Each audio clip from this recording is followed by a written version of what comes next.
Le désert s'étendait devant eux, un océan doré sous un ciel d'un bleu infini.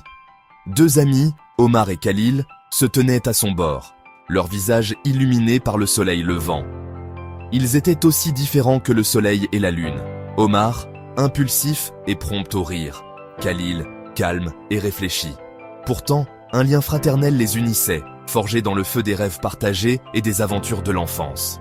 Ils avaient un promis de traverser le désert ensemble pour atteindre l'oasis légendaire dont chuchotaient les contes anciens. Leur confiance mutuelle était absolue, comme les étoiles du désert qui guidèrent leur chemin. Chacun savait, au plus profond de son cœur, que l'autre serait là pour lui, quel que soit le défi. Ils s'aventurèrent au cœur du désert, leur rire résonnant à travers les dunes. Le soleil tapait fort, une fournaise implacable qui mettait leur détermination à l'épreuve. Les jours se transformèrent en semaines, et pourtant, ils marchaient, leur amitié un phare dans le vaste néant. Le désert, cependant, est une maîtresse impitoyable. Le soleil implacable et le vent murmurant commencèrent à leur miner le moral. La fatigue s'abattit sur eux, un lourd manteau qui étouffait leurs rires et nourrissait leurs doutes. Ce qui avait été autrefois des plaisanteries légères portaient désormais un tranchant acéré. Les désaccords, autrefois facilement écartés, se transformaient maintenant en disputes. Omar, à bout de patience, s'en prit à Khalil, ses paroles comme des pierres jetées sur le sable. Khalil, d'ordinaire lent à la colère, répondit avec une vivacité inhabituelle. Le désert, semblait-il, avait le don d'amplifier leurs défauts, exposant les nerfs à vif sous leur amitié. Un soir, après une journée particulièrement éprouvante, leur tension latente finit par exploser. Les mots devinrent vifs, les accusations fusèrent comme des vipères du désert. Dans un moment de colère aveugle, Omar frappa Khalil, le bruit du coup résonnant dans le silence stupéfait qui suivit. Instantanément, le remords submergea Omar.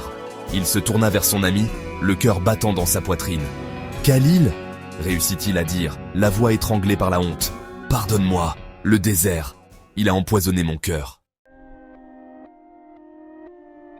Khalil, la joue brûlante, fixa son ami. La trahison le blessait profondément, une blessure aussi vive que le vent du désert.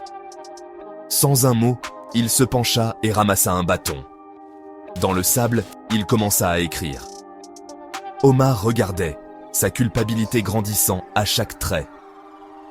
Quelles paroles de condamnation Khalil gravait-il sur le sol impitoyable du désert? Quelle punition exigerait-il pour une telle transgression? Quand Khalil eut terminé, il se leva et regarda Omar, les yeux remplis d'une tristesse qui transperça le cœur d'Omar. Il s'attendait à de la colère, des récriminations, mais au lieu de cela, il trouva le pardon. « Viens, mon ami », dit Khalil doucement, en pointant l'horizon. « L'oasis, nous sommes proches. » Ils reprirent leur chemin, le silence entre eux, lourd de mots non dits. Alors qu'ils marchaient, Omar remarqua que le sable sous leurs pieds devenait de plus en plus instable. Il trébucha, un pressentiment l'étreignant. « Khalil », avertit-il, la voix tendue par la peur. « Le sol !» Ces paroles furent coupées court lorsque le sable sous les pieds de Khalil céda. Omar regarda avec horreur son ami disparaître dans un tourbillon de sable.